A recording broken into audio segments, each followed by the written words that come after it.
மக்களே இந்த பொண்ணை நீங்க பார்த்துட்டு இருக்கீங்களா? இவங்க ஒரு ரீல்ஸ் எடுக்க ட்ரை பண்ணிக்கிட்டு இருக்காங்க. இவங்களோட பேரு ரேகாங்க. இவங்க ஒரு நர்ஸ் தொழில் பார்க்குறவங்க. இவங்களோட வயசு 35 வயசு ஆகுதுங்க.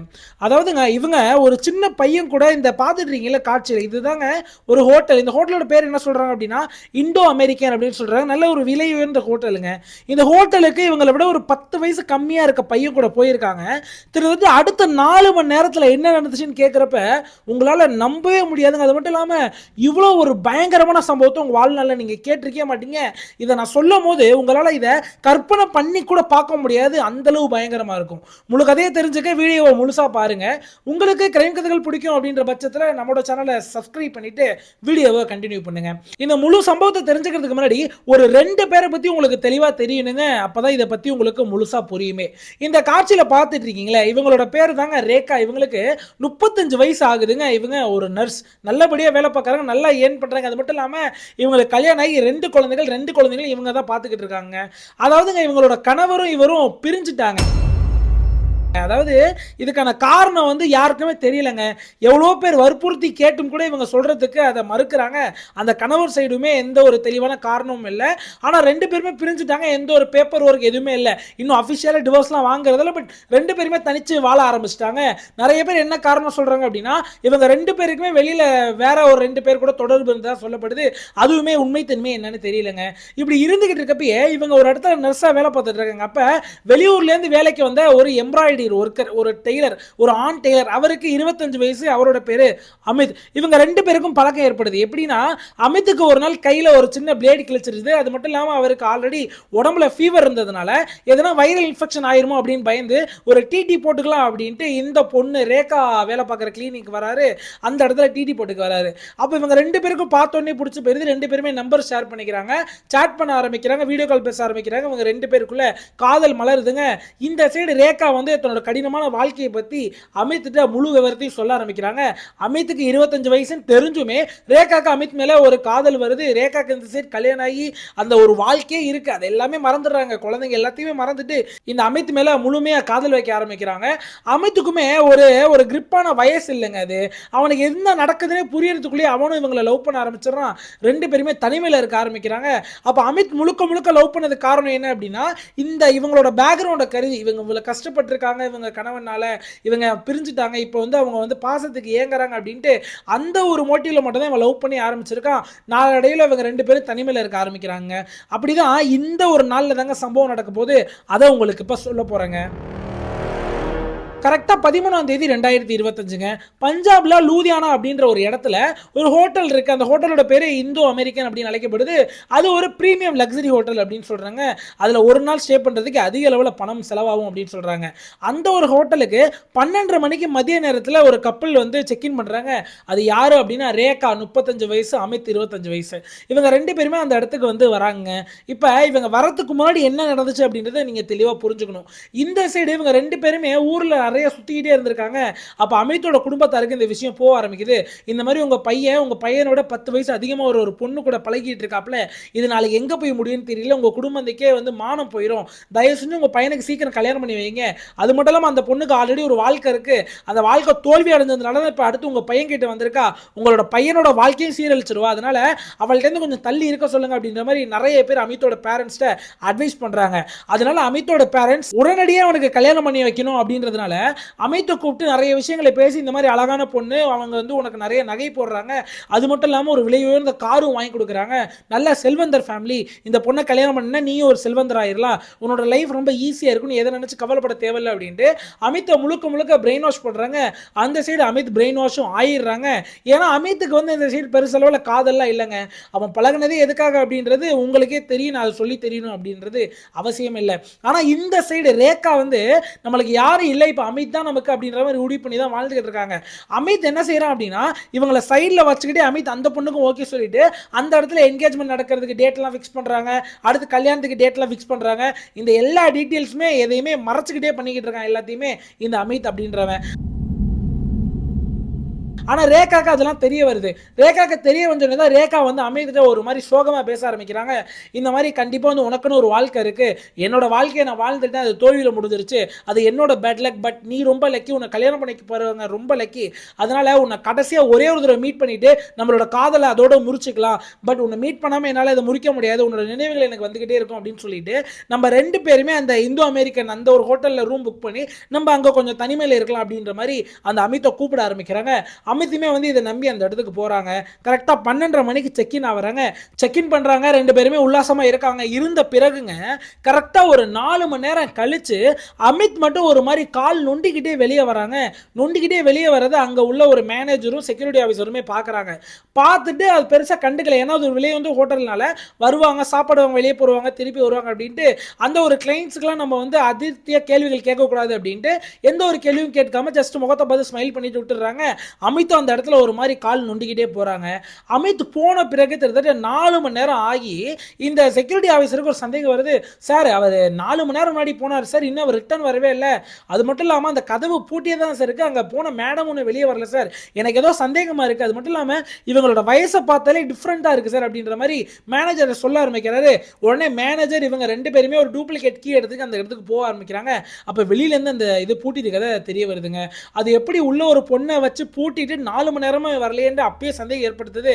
உடனே போலீஸ்க்கு நீ ஃபோன் பண்ண அப்படின்ட்டு அந்த இடத்த திறக்கிறாங்க. பார்க்குறவங்களுக்கு மிகப்பெரிய அதிர்ச்சிங்க. அந்த இடத்துல அந்த 35 வயசான ரேகா ஒரு மாதிரி உடையல் முழுக்க வந்து ஒரு ஆடை இல்லாமல் ஒரு மாதிரியான ஒரு கோலத்தில் அந்த பெட்டில் படுத்திருக்காங்க. அவங்க உடம்புல எந்த ஒரு அசைவுமே இல்லை. அவங்களோட மூக்கு வந்து அவ்வளோ ரெட்டிஷாக இருக்குங்க. இதை பார்த்தோன்னே முடிவு பண்ணிட்டாங்க அவங்களுக்கு உயிர் இல்லை அப்படின்றத. உடனே இந்த சைடு போலீஸும் வந்துட்டாங்க. போலீஸ் இதெல்லாம் நோட் பண்ணிக்கிட்டு இருக்கப்பே வந்து எந்த ஒரு ரத்த காயங்கள் எதுவுமே இல்லைங்க. பட் அந்த பெட்டு கீழே நிறைய ரத்தங்கள் இருந்திருக்கு, அந்த பெட்லேயும் ரத்தக்கரை இருக்கு. சரின்னு ரேகாவோட பாடியில் எதனா வெட்டுக்காயங்கள் இருக்கா அப்படின்னு பார்த்துக்கிட்டே வராங்க. அவங்களோட பாடியில் எந்த ஒரு வெட்டுக்காயங்கள் இல்லை, ஆனால் உயிர் மட்டும் போய் இருக்கு, மூக்கு மட்டும் நல்ல ரெட்டிஷா இருக்குங்க. அப்போ புரிஞ்சுக்கிட்டு இந்த ரத்தம் கண்டிப்பா இங்க ரூம்ல இருந்த இன்னொருத்தரோட போலீஸ்க்கு அறிய வருது. அவன் யார் என்னன்னு விசாரிக்க ஆரம்பிக்கிறாங்க. அங்க உள்ளவங்களும் இவனோட டீடைல்ஸ் எல்லாம் கொடுக்குறாங்க. அவன் தான் சார் அமித், இந்த மாதிரி அவனோட ஐடி எல்லாம் கொடுக்குறாங்க. இவங்க ரெண்டு பேருமே இவங்களோட ஒரிஜினல் ஐடியை வச்சு தான் அந்த ரூமே புக் பண்ணியிருக்காங்க. உடனே இந்த ஐடியெல்லாம் பார்த்துட்டு இவனோட விலாசத்துக்கு போலீஸ் போக ஆரம்பிக்கிறாங்க. அங்க போய் பார்த்தா இவனோட விலாசம் முழுக்க பூட்டி இருக்கு, இவனோட அம்மா அப்பா யாருமே அங்க இல்ல. இதெல்லாம் தெரிஞ்சுக்கிட்ட போலீஸ் உடனே இவன் கண்டிப்பா வந்து இவன் உடம்புல ஏதோ காயம் பட்டிருக்கு அப்படின்ட்டு இவனை என்ன செய்யறாங்க, பக்கத்தில் ஹாஸ்பிட்டல் எங்கன்னா தேடலாம் அப்படின்ட்டு அங்கே சுற்றி உள்ள எல்லா ஹாஸ்பிட்டலுக்கும் தகவல் தெரிவிக்கிறாங்க. அப்போ அங்கே உள்ள ஒரு போலீஸ் கான்ஸ்டபிள் அந்த பெட்டு கீழே இருந்து ஒரு கட்டு எடுக்கிறாங்க. அந்த காட்சி அந்த இடத்துல பார்க்கலாம். ஒன்றும் இல்லைங்க, சும்மா அந்த 10 ரூபா 20 ரூபா பேப்பர் கட்டர் இருக்குல்ல, அதை எடுக்கிறாங்க. அதுலேயுமே பிளட் ஸ்டெயின்ஸ் இருந்திருக்குங்க. இதெல்லாம் பார்த்துட்டு கண்டிப்பாக ரேகா உடம்புலேருந்து இந்த பிளட் வரல, கண்டிப்பாக அமித்தோட உடம்புலேருந்து அந்த பிளட் வந்திருக்கு. போலீஸ் கிடைச்ச எவிடன்ஸ் எல்லாம் வச்சு எதுக்கு கன்க்ளூஷன் வராங்க அப்படின்னா, ஒருவேளை ரேகாவோட உயிரை எடுத்த பிறகு ஐயோ இந்த மாதிரி மிகப்பெரிய கிரைம் நம்ம பண்ணிட்டோமே, நம்மளோட வாழ்க்கையே இனிமேல் ஜெயிலில் போகுது அப்படின்ட்டு பயத்தில் தன்னைத்தானே எதனா பண்ணிக்க ட்ரை பண்ணியிருப்பான அந்த அமித் அப்படின்ற ஒரு கண்ணோட்டத்தில் தான் இந்த ஒரு இன்வெஸ்டிகேஷன் ஆரம்பிச்சு அவனை தேட ஆரம்பிக்கிறாங்க. பக்கத்தில் கிட்டத்தட்ட ஒரு 3 ஹாஸ்பிட்டலில் போய் தேடுறாங்க. அந்த ஹாஸ்பிட்டல்லாம் அவங்களுக்கு வரிசை என்னென்னு சொல்கிறேன். ஃபர்ஸ்ட் செக்டார் 32 அப்படின்ற பிரைவேட் கிளினிக்கு போகிறாங்க. அங்கே போய் பார்க்குறப்ப தான் தெரிய வருது இவன் அந்த இடத்துக்கு வந்திருக்கான் அப்படின்றது. அங்கே அவனுக்கு ஏற்பட்ட காயங்கள்லாம் பார்த்துட்டு ஐயோ தம்பி இதெல்லாம் பயங்கரமாக இருக்குது, இதெல்லாம் சரி பண்ண முடியுமான்னு தெரியல, நீ பெரிய ஹாஸ்பிட்டல் போப்பா அப்படின்ற மாதிரி அனுப்பி வச்சுட்டாங்களா. அப்போ இந்த இடத்துல போலீஸுக்கு சந்தேகம் வருது. ஏங்க ஒரு ஏதோ ஒரு அங்கே அந்த இடத்துல நாங்கள் கைப்பற்றது ஒரு சின்ன ஒரு 20 ரூபா பேப்பர் கட்டுறதாங்க, அதனால எப்படிங்க பெரிய அளவில் வந்து உங்களுக்கு காயத்தெல்லாம் ஏற்படுத்த முடியும், ஏன் அதை நீங்களே ட்ரீட் பண்ணியிருக்கலாமே, நீங்கள் ஏன் வெளியில் அனுப்பிச்சு விட்டீங்க, அதுவும் ஒரு உயிர் தானே அப்படின்ற மாதிரி போலீஸ் கேள்வி கேட்க ஆரம்பிக்கிறாங்க. சார் அந்த காயம் எந்த இடத்துல இருந்துச்சுன்னு நான் சொன்னேன்னா உங்களுக்கே அதிர்ச்சி ஆயிரும் அப்படின்னு அந்த டாக்டர் சொல்கிறாங்க.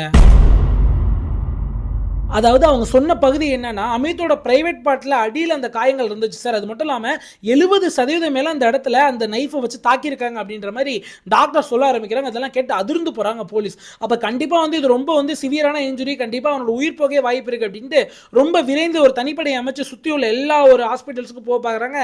அப்போ தான் இவன் அடுத்து எந்த ஹாஸ்பிட்டல் போயிருக்கான்னு தெரிய வருது, சிஎம்சி ஹாஸ்பிட்டல் அப்படின்ட்டு. அங்கே போய் இவன் என்ன சொல்லியிருக்காங்க அப்படின்னா, தம்பி சத்தியமாக அதெல்லாம் இங்கே பார்க்க முடியாது, விரைந்து அடுத்த ஹாஸ்பிட்டலுக்கு போ அப்படின்னு அங்கேயே இன்னொரு ஹாஸ்பிட்டல் அனுப்பிடுறாங்க. சொல்றாங்க. அது ஹாஸ்பிட்டல் பேரு பிஜி ஹாஸ்பிட்டலுங்க. பிஜி ஹாஸ்பிட்டல் தான் அவனுக்கு மருத்துவம் பார்த்துட்டு இருக்கப்பே போலீஸ் அவனை அந்த பெட்லயே வச்சு அரெஸ்ட் பண்றாங்க. அவனுக்கு அந்த மருத்துவம் இதெல்லாம் போயிட்டே இருக்குங்க. அப்ப அன்னைக்கு என்ன நடந்துச்சுன்னு தயவு செஞ்சு சொல்லுடா அப்படின்ற மாதிரி கேட்க ஆரம்பிக்கிறாங்க. இவன் நடந்த முழு விவரத்தையும் சொல்ல ஆரம்பிக்கிறாங்க. இதுல போலீஸ்க்கு உண்மையா பாரடி ஆகணுங்க. பயங்கரமான சிசிடிவி எல்லாம் செக் பண்ணி தான் இவன் ஃபர்ஸ்ட் எந்த ஹாஸ்பிட்டல் போனோம் அப்படின்ட்டு அந்த செயின் ஆஃப் ஹாஸ்பிட்டல்ஸ் இவங்களால பிடிக்க முடிஞ்சு. அதனால போலீஸ் இந்த இடத்துல நம்ம பாராட்டி ஆகணும். இப்ப இவன் சொல்ல ஆரம்பிக்கிறான். அந்த கரெக்டா டிசம்பர் 13 2025 12:30 மணிக்கு இவங்க அந்த ரூம்குள்ள போனோன்னு என்ன நடந்துச்சுன்னு சொல்ல ஆரம்பிக்கிறான். போலீஸ் அப்படியே உறைஞ்சு போறாங்க. அந்த அறைக்குள்ள போன பிறகு ரெண்டு பேருமே தனிமையில இருக்க ஆரம்பிக்கிறாங்க, சந்தோஷமா இருக்க ஆரம்பிக்கிறாங்க. கொஞ்சம் நேரம் கழிச்சு ரேகா வந்து அந்த பேச்சை எடுக்க ஆரம்பிக்கிறாங்க. சரி நீ கல்யாணம் பண்ணிக்க போறீல, அந்த பொண்ணு வந்து நல்லா இருப்பாளா, என்னை விட அழகா இருப்பாளா அப்படின்ற மாதிரிலாம் கேட்க ஆரம்பிக்கிறாங்க. இவன் அப்படிலாம் இல்லைன்னு சொல்லிக்கிட்டே இருக்கான். என்ன நீ ஏமாத்திரி அப்படின்ற மாதிரி அழுவ ஆரம்பிக்கிறாங்க. தயவு செஞ்சு என்ன கல்யாணம் பண்ணிக்கோ, ஏன் என்ன கல்யாணம் பண்ணிக்க மாட்டேற அப்படின்ற மாதிரி அவங்க ரொம்ப கதறி அழுவ ஆரம்பிக்கிறாங்க. நீ தான் எனக்கு எல்லாமேன்ட்டு அவங்களோட அந்த அழுகையை வந்து என்னால் வாயில சொல்ல முடியலங்க. ஏன்னா போலீஸ் குறிப்பிட்டது அப்படிதான். அதாவது இந்த அழுகையெல்லாம் கேட்ட பிறகு அவன் என்ன சொல்லியிருக்கான் அப்படின்னா, கண்டிப்பா இது வந்து சாத்தியம் கிடையாது. உன்னை நான் கல்யாணம் பண்ணி காதலிச்சேன் அப்படின்னா கண்டிப்பா வந்து என்னோட அம்மா அப்பா அவங்களோட உயிரை அவங்களே எடுத்துப்பாங்க. அந்த பிளாக்மெயில் வச்சு தான் அந்த பொண்ணையே கல்யாணம் பண்ண சொல்றாங்க. வேற வழியே கிடையாது. என்னோட அம்மா அப்பாவோட 2 உயிரை காப்பாற்றுறதுக்கு மட்டும்தான் அந்த பொண்ணை என்கேஜ்மெண்ட் பண்றதுக்கு நான் ஓகே சொன்னேன் அப்படின்ற மாதிரி இவன் கதையா விட ஆரம்பிச்சிருக்கான். இவங்களுக்கு எல்லாமே புரிஞ்சிருச்சு. ஏன்னா அவன் சின்ன பையன் இல்லைங்க, ஒண்ணுமே தெரியாம பண்றதுக்கு. அவனுக்கு கிட்டத்தட்ட 25 வயசு ஆகிருச்சு. இன்னொன்னு அவனோட அந்த செய்கைகள், அவனோட நோட்டம் எல்லாமே இவங்களுக்கு புரிஞ்சிருக்கு. ஏன்னா இவங்க இன்னைக்கு நேற்று ரிலேஷன்ஷிப்ல இல்ல, கிட்டத்தட்ட இவங்க 2 பேருமே லாங் டேர்மா இருந்திருக்காங்க. அந்த பையனுக்கு ரொம்ப சிறிய வயசு இருக்கும் போதுல இருந்து இவங்க கூட பழக்கம் அப்படின்னு இன்னும் நிறைய பேர் சொல்றாங்க. உடனே இவங்க என்ன செய்யறாங்க அப்படின்னா, இவங்க ஆல்ரெடி ஒரு நர்ஸுங்க, இவங்களுக்கு ப்ரிசைஸா எப்படி கட் பண்றது அப்படின்றதெல்லாம் கை வந்த கலை. இவங்க உடனே இவங்க கையில வச்சிருந்த பேப்பர் கட்டரை எடுத்து அவனோட பிரைவேட் பார்ட்ல தாக்க ஆரம்பிக்கிறாங்க. அதுல ரொம்ப வந்து பிளட் லாஸ் ஆகுது. அவன் கத்தி கதற ஆரம்பிக்கிறான் வழியில. கடைசியில என்ன செய்யறான் அப்படின்னா, இவங்களை ஏதோ பண்ண போறான் அப்படின்னு பயந்துட்டு அவங்கள கீழே தள்ளி போட்டு இவன் வந்து அவங்களோட கழுத்தை நெரிச்சு அவங்களோட உயிரை எடுக்க ட்ரை பண்றான். அவங்களோட உயிரை அந்த இடத்துல போயிருதுங்க. அவங்களோட முகம் முழுக்க செவந்துருது, நோஸ் முழுக்க செவந்துருது. அந்த இடத்துல அவங்களோட உயிரும் போயிருதுங்க. இவனுமே காயத்தினால வழியில துடிச்சு கதற ஆரம்பிக்கிறான். பிளட் வந்துகிட்டே இருக்கு. வேற வழியில இந்த இடத்துல தப்பிச்சவனும் இந்த இடத்துல இருந்தா போலீஸ்ட்ட நம்ம மாட்டிவோம் அப்படின்றதுனால அவங்களோட சடலத்தை வந்து பெட் மேலேயே வச்சுட்டு இவன் அந்த பெட்டை விட்டு இறங்கி கொஞ்சம் கொஞ்சமா ரெஸ்ட் ரூம் சைட்லாம் போயிட்டு அதை முடிஞ்ச அளவு வாஷ் பண்ண ட்ரை பண்றான். அப்பயுமே வந்து அதிகப்படியான பிளட் லாஸ் ஆகிக்கிட்டே இருக்கு. உடனே வந்து இவன் ஆல்ரெடி வச்சிருந்த இன்னொரு செட்டு துணியை எடுத்து மாட்டிக்கிட்டு ஒரு லக்கேஜ்லேயே அந்த இடத்துல இருந்து கிளம்ப ஆரம்பிக்கிறாங்க. அப்பதான் வந்து அந்த மேனேஜர் எல்லாமே இவனை சந்தேகமா பார்த்த பார்வைகள். உண்மையிலேயே அந்த செக்யூரிட்டி கார்டுக்கும் ஒரு வாழ்த்துக்கள் சொல்லணும். ஏன்னா அவரோட இன்ஸ்டிங் இருக்குல்ல, அவரோட இன்ஸ்டிங் கரெக்டா என்னமோ நடந்திருக்கு, போய் பார்ப்போம் சார் அப்படின்னு மேனேஜர் அழைச்சிட்டு போனார்ல, அது உண்மையிலே பாராட்டத்துக்குரியதுங்க. இல்லைன்னு வைங்களேன், இவன் தொலைஞ்சா போயிருமா அப்படின்னு சொல்றாங்க. ஒருவேளை இவன் ட்ரீட்மெண்ட்லாம் பார்த்துட்டு இவன் அந்த சிஸ்டத்திலே தப்பிச்சிருந்தான்னு வைங்க, சிசிடிவி வெளியில போயிருந்தான்னு வைங்களேன், கண்டிப்பா போலீஸ்க்கு இன்னும் 2-3 நாள் ஆயிருக்கும் அவனை கண்டுபிடிக்கிறதுக்கு. இப்போ யோசிச்சு பாருங்களேன், தவறான ஒரு செயல்னால 2 பேரோட வாழ்க்கை போச்சு, இவங்களோட உயிரே போயிருச்சு. இப்போ அவனோட 25 வயசுல இந்த குற்றம் பண்ணதுனால கண்டிப்பா வாழ்க்கை முழுக்க அவன் சிறை தண்டனை தான் அனுபவிக்க போறான். எந்த அளவு மோசமா நம்ம உலகம் போயிட்டு இருக்கு அப்படின்றத நீங்க இதில் நோட் பண்ணுங்களேன். இதுல நிறைய பேர் இந்த பொண்ணுக்கு தாங்க சப்போர்ட் பண்றாங்க, ஊர் மக்கள் எல்லாருமே. ஏன்னா அந்த பொண்ணு கணவனை பிரிஞ்ச பிறகுமே அந்த மகன்களை நல்லா தான் வளர்த்துருக்காங்க. அது மட்டும் இல்லாம அவங்க ரொம்ப நல்ல ஒரு கைண்டான கேரக்டர் அப்படின்னு சொல்றாங்க அந்த ஊர் மக்கள் எல்லாரும். இருந்தாலும் இந்த பையன் அவங்களை ஏமாத்திட்டு தான் நிறைய பேர் இந்த பையன் மேல தான் குற்றச்சாட்டு வைக்கிறாங்க. இந்த பையன் தான் ரொம்ப மோசம். உண்மையிலே அவங்க இவனை உண்மையா தான் காதலிச்சாங்க, இவனும் உண்மையா தானே காதலிச்சிருக்கணும். இவன் எதுக்கு உண்மையா காதலிக்கிற மாதிரி எல்லாத்தையும் அனுபவிச்ச பிறகு நான் இன்னொருத்தவங்களை போய் என்கேஜ்மெண்ட் பண்ண போறேன்னு போனா அது ரொம்ப தப்பு தானே. அதுக்கு அவனுக்கு கிடைச்ச தண்டனை தான் இது அப்படின்னு சொல்றாங்க. இந்த சைடு இந்த பொண்ணு மேல பரிதாபப்பட ஆரம்பிக்கிறாங்க. கண்டிப்பா வியூவரா நீங்க முழு கதையை கேட்டிருப்பீங்க. யார் மேல தப்பு யார் மேல தப்பு இல்லை அப்படின்ட்டு மறக்காம கமெண்ட்ல சொல்லுங்க. ஏங்க இப்ப என்ன பொறுத்தளவு யார் மேல தப்பு அப்படின்னு கேட்டீங்கன்னா இவங்க 2 பேர் மேலேயே தப்புன்னு தான் நான் சொல்லுவேன். ஏன்னா இவங்க 2 பேர் செஞ்ச இந்த ஒரு கேவலமான செயல்னால பாதிக்கப்படுறது யார் தெரியுமா? அந்த 2 குழந்தைங்களுங்க. ஏங்க நமக்கே இந்த கேடுகட்ட உலகத்துல வாழ்றதுக்கு அவ்வளோ கஷ்டமா இருக்குங்க. மாசம் மாசம் இஎம்ஐ கட்டுறதா இருக்கட்டும், மாசம் மாசம் வளர்றதா இருக்கட்டும், 4 பேரை பார்த்து சிரிக்கிறதா இருக்கட்டும், பல பேர் ஏமாத்த ட்ரை பண்றானுங்க. அதுல இருந்து தப்பிச்சு வாழ்றதே பெரிய வந்து கஷ்டமா இருக்கு. இதுல அந்த 2 பிஞ்சு குழந்தைகளை பாருங்களேன், தாய் இறந்துட்டாங்க, தந்தை விட்டு பிரிஞ்சுட்டாங்க, யாருமே இல்லாம அனாதையா நடு ரோட்ல நின்னுகிட்டு இருக்காங்க. யார் என்ன செஞ்சாலும் இந்த ஒரு சோகமான கிரைம் சம்பவம் அந்த 2 குழந்தைகளோட வாழ்க்கையில பிரதிபலிச்சுக்கிட்டே இருக்குங்க. அந்த சொசைட்டி அதை சொல்லி காட்டிக்கிட்டே இருக்கும் அப்படின்றது ஒரு நிதர்சனமான உண்மையே. ஏங்க இப்ப நீங்க இந்த சம்பவத்தை கேட்ட பிறகு ரொம்ப அதிர்ச்சியில உறைஞ்சு போயிருப்பீங்களே, உங்களுக்கு இதை விட மேலும் ஒரு அதிர்ச்சியான ஒரு சம்பவத்தை சொல்றேன் கேளுங்களேன். அதாவதுங்க நான் வந்து பேசிக்கா இந்த கேஸை பத்தி நான் முழுசா ஒரு வீடியோ போடுவேன். ஒரு ஹிண்ட் மாதிரி இப்ப சொல்லிடுறேன். அதாவது ஒரு மனைவி ஒரு கணவன் வந்து இறந்துடுறாரு. அப்ப மனைவி வந்து கணவனோட சொந்த தம்பியே திருப்பி கல்யாணம் பண்ணாம ஒண்ணா இருக்க ஆரம்பிக்கிறாங்க. அந்த ஊர் மக்களுக்கு அந்த விஷயங்கள் எல்லாமே தெரியுதுங்க. அவங்க ஒண்ணா இருக்காங்க, ஆனா கல்யாணம் எல்லாம் பண்ணிக்கல. இவங்க 2 பேருமே தனிமையில இருந்துட்டே இருக்காங்க. சடனா அந்த தம்பி வந்து காணாம போறாரு அந்த ஊர்ல இருந்து. அப்ப ஊர் மக்களுக்கு எல்லாருக்குமே ஆச்சரியம். உடனே இந்த மனைவிட்ட தான் கேள்வி கேட்கறாங்க. எங்க வந்து உன்னோட இறந்து போன கணவனோட தம்பி எங்க? நீ அவர் கூட தானே வாழ்ந்துட்டு இருக்க. எங்க அவர் ஆளே காணோமே வீட்ல. இப்போ நீ தனியா இருக்க. அது மட்டும் இல்லாம ஏதோ இன்னொருத்தர் இந்த வீட்டுக்கு அடிக்கடி வந்துட்டு போறாரு அப்படின்ற மாதிரி கேள்வி எழுப்ப ஆரம்பிக்கிறாங்க. அவர் வந்து வெளியூருக்கு வேலைக்கு போயிட்டாரு அப்படின்ற மாதிரி சொல்ல ஆரம்பிக்கிறாங்க. சுத்தி உள்ளவங்க எந்த ஊர் என்ன வேலை அப்படின்னு கேட்கறாங்க. அவர் முன்னாடி வேலை பார்த்த ஒரு கம்பெனி பேரு, அந்த கம்பெனியோட அட்ரஸ் எல்லாத்தையுமே கார்டெல்லாம் கட்டி ஏதோ உண்மைன்ற மாதிரி அந்த ஊர் மக்களை நம்ப வச்சு கிட்டத்தட்ட 1.5 மாசம் 2 மாசம் வரையும் நம்ப வச்சுட்டே இருந்திருக்காங்க. இது நாளடைவில் ஒரு போலீஸ் கான்ஸ்டபிளுக்கு இந்த விஷயம்லாம் போக ஆரம்பிக்கிறது. சடனா ஒருத்தர் இங்கே காணாம போயிட்டார் சார், அது எதுனா நோண்டி பாருங்க அப்படின்ட்டு. அவரும் வந்து சாதாரணமாக பழைய கேஸ் ஃபைல்ஸ்லாம் எடுத்து எதனா மிஸ்ஸிங் பர்சன் ரிப்போர்ட் இருக்கான்னு பார்க்குறாரு. எந்த ரிப்போர்ட்டும் இல்லை. அப்போ இந்த வீட்டுக்கு வந்து கேட்குறாங்க. அவங்களும் சொல்கிறாங்க, அந்த மனைவியும் அவர் வேலைக்கு போய் ரொம்ப நாள் ஆச்சு, அவர் வீட்டுக்கே வரலை அப்படின்ற மாதிரி, நீங்கள் வேலை பார்க்குற இடத்துல போய் கேளுங்கன்ற மாதிரி சொல்லிடுறாங்க. அப்போ இவருக்கு தெரிய வருது, இவர் எங்கேயும் அந்த ஒரு டைம் ஃப்ரேமில் வெளியிலே போகல. ஏன்னா அந்த சிசிடிவியை பற்றி ஃபுல்லாக செக் பண்ணுறாங்க. அவர் இந்த ஏரியா விட்டு வெளியில் எங்கேயுமே போகலன்றது தெரிய வருதுங்க. அப்போ அந்த போலீஸ் ஆஃபீஸர் இந்த மனைவியோட வீட்டுக்கு போய் இன்வெஸ்டிகேஷன் பண்ணிக்கிட்டு இருக்கும்போது கிச்சனில் அந்த கிச்சனோட தர நம்ம வீட்டிலலாம் எப்படி இருக்கும் ஃப்ளோரு, எல்லார் வீட்லையும் சமமாக தானே இருக்கும், ஒரு மாதிரி ஃப்ளாட்டாக தானே இருக்கும், நல்லா சம மட்டமாக.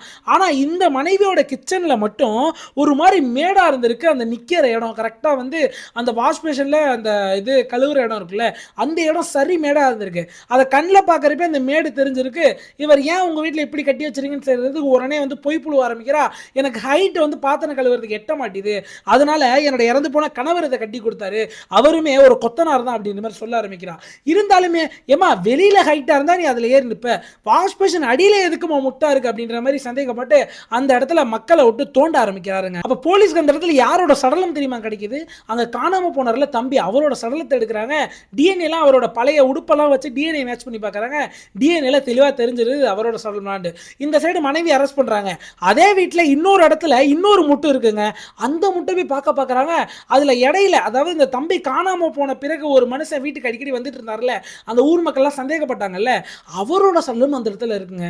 அப்ப எந்த அளவு பிளான் பண்ணி அந்த சம்பவம் எல்லாம் செஞ்சிருப்பா, இதுக்கு பின்னாடி யாரெல்லாம் இருக்கான்றதெல்லாம் கேட்கறப்ப உண்மையிலே சொல்றேன், நடுநடுங்கி போயிருவீங்க.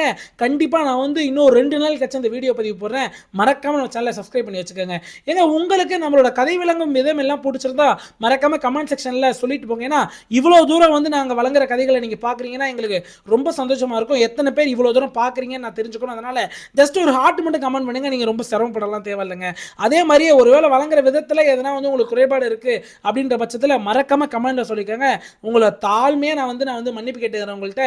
நான் அதை அடுத்தடுத்த வீடியோல முயற்சி பண்றேங்க. ஏங்க நிறைய பேர் கமெண்ட் பண்றீங்க, நீங்க வந்து ஒரு சாதாரணமா நேச்சுரலா பேசுற மாதிரி இருக்கு, ஏன் வந்து ஒரு டீப் வாய்ஸ்ல நல்ல ஒரு எடிட்டிங்லாம் பண்ணி இன்று காலை அவர் வந்தார் இந்த மாதிரிலாம் ஏன் பேச மாட்டீங்க அப்படின்ற மாதிரி நிறைய பேர் கேட்குறீங்க. அது நம்மளுக்கு செட் ஆகாது, நம்மளோட மைக்குக்கும் அதெல்லாம் செட் ஆகாதுங்க. இதனால என்ன பண்ண முடியுமோ இது பண்ணுது, என்னால் என்ன பண்ண முடியுமோ நான் பண்ணுறேன். ஸோ தயவு செஞ்சு புரிஞ்சு பார்ப்பீங்க அப்படின்னு நினைக்கிறேன். நன்றி, வணக்கம்.